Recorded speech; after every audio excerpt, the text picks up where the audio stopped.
Alright, so two things before we start. Firstly, I'd like to state that there is a content warning for this video, mostly because this episode discusses trauma, PTSD, and gender dysphoria. If that is potentially triggering for you, you might want to skip this video for now. You can always come back to it later when you are ready. Secondly, I'd like to state that there is also a spoiler warning for Stranger Things 4 in this video. In fact, I spoil a lot of Stranger Things 4 in this episode, and Hopper's arc in particular. So if you have not seen Stranger Things 4 and wish to not be spoiled by this video, you may want to skip this episode for that reason as well. Okay.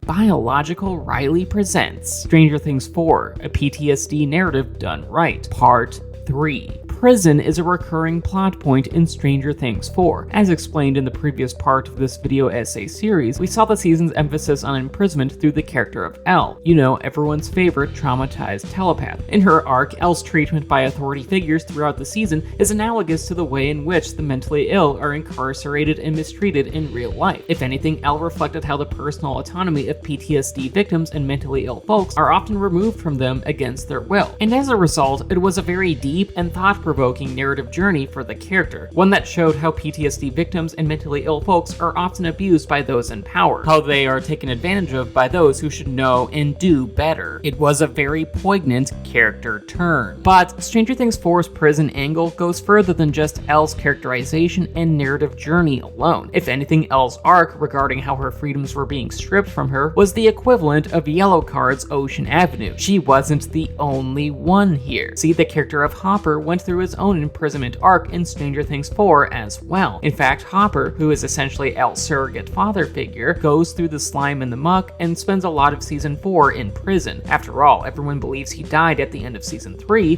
when in reality a portal transported him into a Soviet military base and prison, which is arguably worse than death since the Soviets believe that he is an American government operative instead of being a schlubby cop who, if still in Hawkins, probably would have arrested Eddie for dealing drugs on a high school campus. Don't deny it, you know it's true. And from there, Hopper is consigned to a Soviet labor camp and is imprisoned in perpetuity. He is sentenced to be there forever. Hopper's Soviet imprisonment is an interesting plot point, but for the topic of this video essay series, it does beg the question, what does Hopper's incarceration have to do with PTSD? After all, the previous parts of this video essay series dealt with Max's and Elle's PTSD and how those characters' journeys through season 4 reflected real-world experiences of those afflicted with trauma, and on the surface, Hopper's imprisonment by itself doesn't seem to follow this PTSD focal point. While admittedly Hopper does have his own point of trauma that the season explores, he is not targeted or imprisoned due to that said trauma. Unlike Max, he is not being hunted by a creature who targets those afflicted with trauma, and unlike Elle, Hopper is incarcerated for political reasons rather than due to certain stigma surrounding those afflicted with PTSD and mental illness, or at least fictionalized parallels thereof. Instead of being hunted or walled off due to his mental torments, Hopper is held captive just for the crime of being an American, which, to be fair, is an offense worthy of life in prison, if not the death penalty. That's a joke. I don't believe in capital punishment. How un-American of me. And to wit, Hopper's time in jail and his internal mental demons aren't connected at first glance. It seems unrelated. But here is the thing. Hopper's imprisonment still does have a thematic connection to this PTSD story, mostly because the concept of physical imprisonment and PTSD have a lot of parallels with one another. After all, PTSD victims and the mentally ill are forever trapped with their own conditions, and those said conditions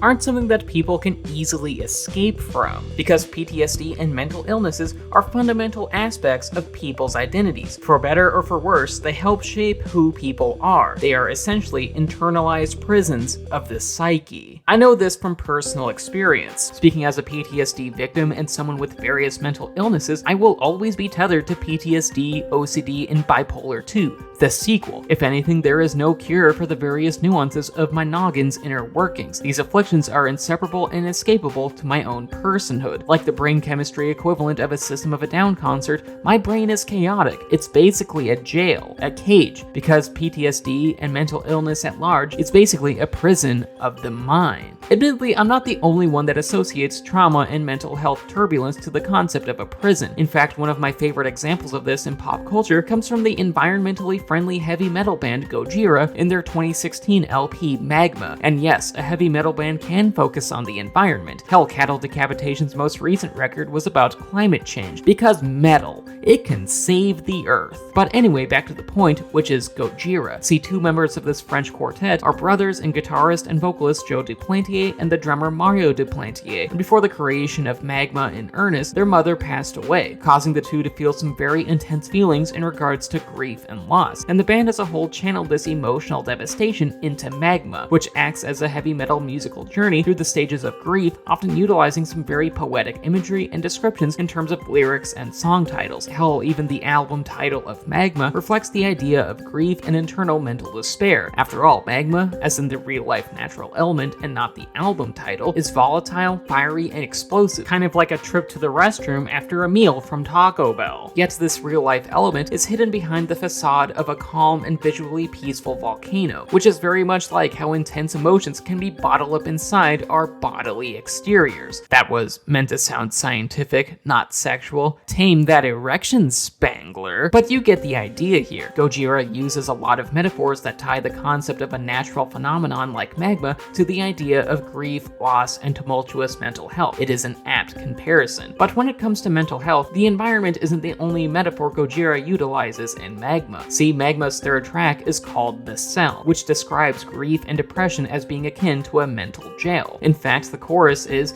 "Get me out of here, I've been lost in the dark. Get me out of here, I'm locked inside of me," which really hammers home how those of us that are afflicted with various internal mental torments are trapped inside the cells of our mind and desperately hope to escape, even though that's not technically possible because we cannot separate ourselves from our own brain. We cannot just put it in code check for a while. It's kind of important to all of our identities, yet the hope still remains. We desire to be rid of the pain of trauma and mental illness. We desire to be free. This is applicable to Hopper's arc and trauma in Stranger Things 4. After all, he struggles with his own demons. In fact, he has an incredibly low sense of self-worth, all to the point that he views himself as a corrosive presence. Hell, at one moment in the back middle half of the season, Hopper describes how everything he touches turns to ruin. Ever since he was drafted for the Vietnam War and helped produce Agent Orange for the US government, something that he believed would be used for killing weeds rather than literal chemical warfare, his relationships have turned to ash. The most notable of these dissolutions being how his daughter Sarah died from cancer, likely due to how Hopper was literally mixing volatile chemicals years before Sarah's birth. Because, you know,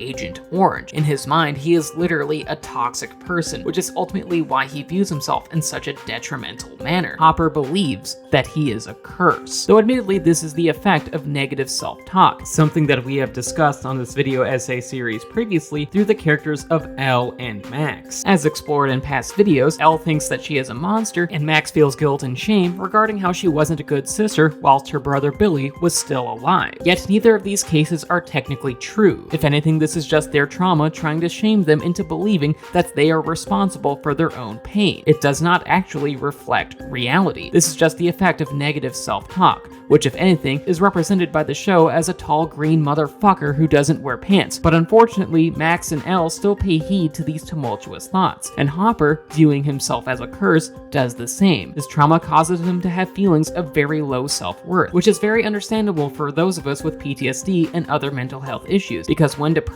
and feeling at a low point, we can easily believe that we are at fault for our own pain, that we are the reason as to why our lives' more positive elements are crumbling around us, that we are the ones to blame. It is a bad mental state to be in. And I can speak from personal experience here. If anything, when it comes to hating oneself, I'm a well-practiced pro. This self-hatred is a well-oiled machine. After all, I'm a transgender lady, meaning that my mind and my body are at a disconnect, which is something that causes me a lot of damn pain. So much so that I often blame myself for the way that I was born, the way in which I was forced to display a masculine appearance, which is admittedly ridiculous, mostly because I had no control over Hopper my spawn point. I mean, life doesn't come pre-packaged with an in-depth character creator after all. But still, the self-loathing remains, especially during dysphoric episodes, because according to those depressing inner monologues, I place the blame on myself for not being able to access hormones before puberty. And to go even further, I often wonder if I did something bad in a past life or something that caused me to be born in this body. Mostly because when I'm really depressed, being this way often feels like a punishment, a curse if you will. And these thoughts have been stuck with me for a long damn time. I'm more or less shackled to them. This brings us back to the comparison that equates mental illness and PTSD to being imprisoned and how all that relates to Hopper. See, through personal testimony, PTSD and mental illness are akin to a mental jail. If anything, it is a Gojira-like cell. When experiencing self-loathing, our brains are an inescapable hole that we can never fully get away from, because truly, we are indeed locked inside the tortures of our own minds. And Hopper's depressed mindscape is very similar. Hell, due to mixing Agent Orange and by unwittingly being complicit in war crimes, Hopper is trapped with a cocktail of tumultuous emotions and self-hatred. He believes that he is the reason as to why his wife left him. Hopper believes that he is the reason as to why Sarah died from cancer. And similar to my own point of trauma, Hopper will never fully be able to get free from these distressing thoughts. He is locked inside the prison of his own brain chemistry and traumatic past experience, which is ultimately ironic because he is also locked inside an actual prison too, a physical, inescapable cage that parallels the jail within his own psyche, the one within his own head. Hopper's volatile mental state reflects his time in prison, representing how Hopper's physical narrative and his thematic journey have become intertwined. After all, by Hopper's belief, he is a curse, meaning that he believes that his punishment is on some level deserved, that his torture and forced labor at the hands of the Soviets befits his perceived transgressions, and Hopper's imprisonment and mistreatment in the real world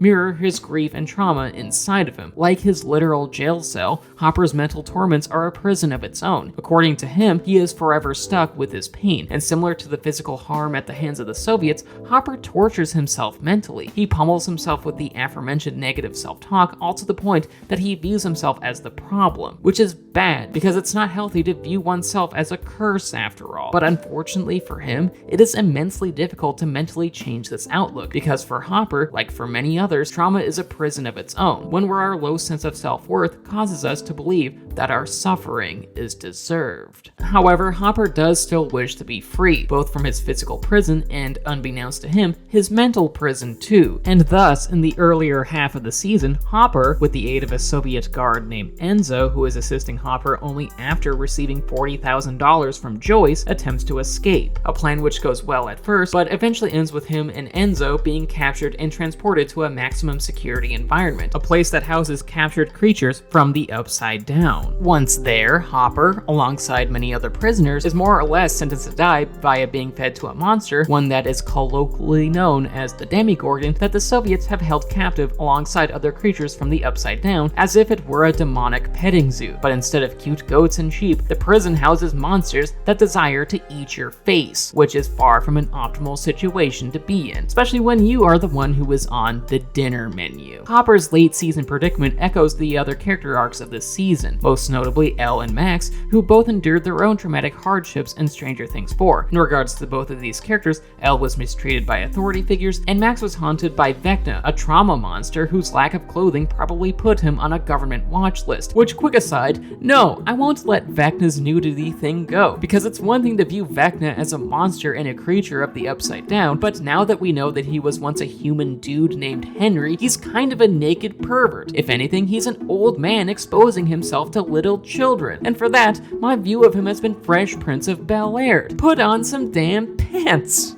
What I was trying to say before I got derailed by one of my trademark tangents is that Elle and Max endured a lot of emotional anguish this season. As described in the previous parts of this video essay series, both characters go through a lot of torments, especially Max, who in particular has fleeting thoughts about surrendering to her agony, letting the pain win and succumbing to her death. It was all pretty dire, yet they both ultimately wanted to survive. Elle desired to have her personal autonomy back, and Max wanted to live. And honestly, Hopper is the same as them. He does want to be free from his physical and his mental prisons. While Hopper has negative thought patterns that cause him to blame himself for life's misfortunes, and he's kind of honestly a Debbie Downer, the man still has hope. After all, before being tossed to the proverbial Rancor pit in order to be fed to the Demigorgon, along with several other prisoners as if it were the gulag equivalent to a golden corral, Hopper smuggles alcohol and a lighter to his cell. And he does this because fire is the Demigorgon's weakness, hence why he needed a lighter and, alcohol to fuel it. Additionally, Hopper also opened up about his personal life to his prison comrade, Enzo, a man that quickly becomes Hopper's friend. Hopper told Enzo about the nuances of his past, his mental health struggles, and traumatic baggage, and even divulged that there were people like Elle and Joyce that he cared about back home. Though of course Enzo already did know a little bit about Joyce because of the earlier mentioned attempt at extortion. But anyway, that's besides the point. The actual point is that Hopper fostered a friendship here, something that is really important to note because that is not the behavior of someone who has given up. Like equipping oneself with weapons to defeat a monster and reaching out to a friend in order to sort out some feelings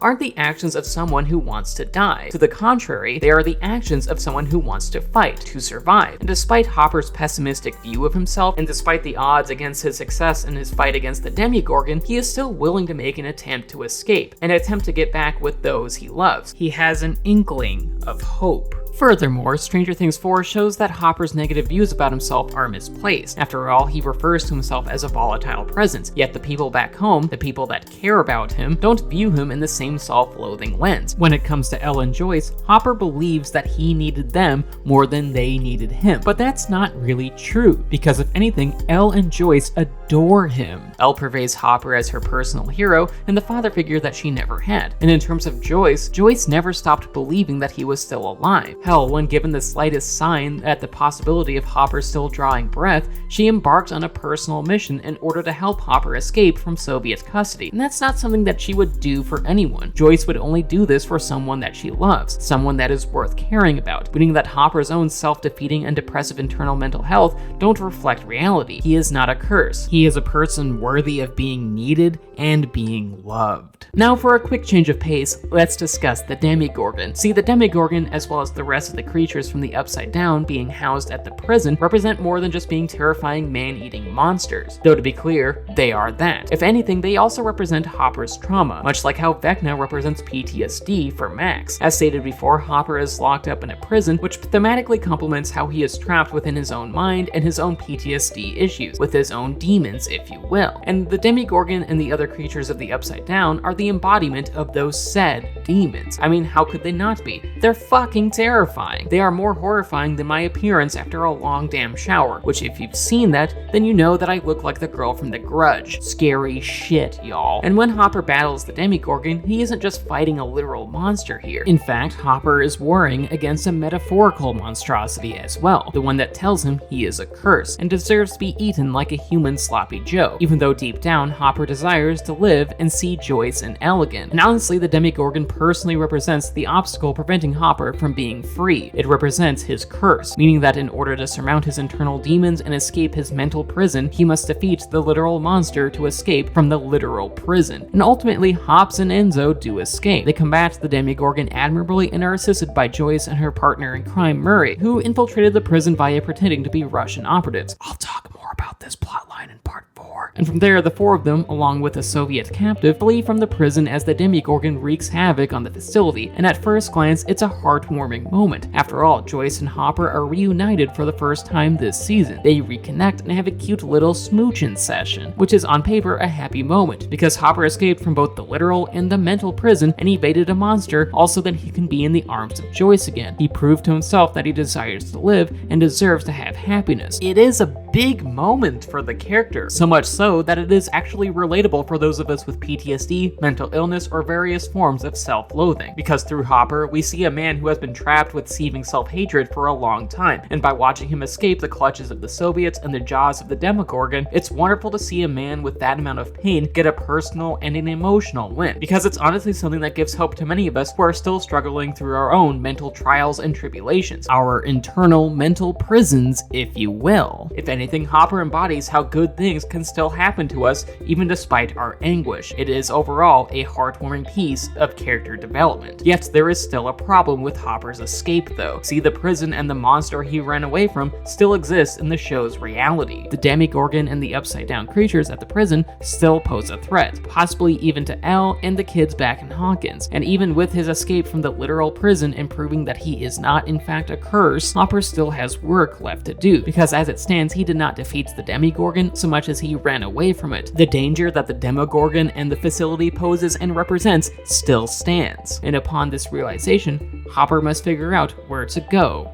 from there. To be continued in part 4. And with that was the video. I hope you enjoyed it. Please leave a like rating, share, subscribe, ring the bell, and leave a comment telling me what you think of Stranger Things 4 and this video essay. Additionally, please consider checking out my Patreon page. $1 a month gets you onto my Discord server, and $5 a month allows you to start making essay requests. The link to my Patreon is in the description. And speaking of Patreon, I just want to thank my patrons, particularly my high tier ones in David, Samantha, Devlin, Mom, and Morgan. Thank you so much for supporting what I do. Love y'all.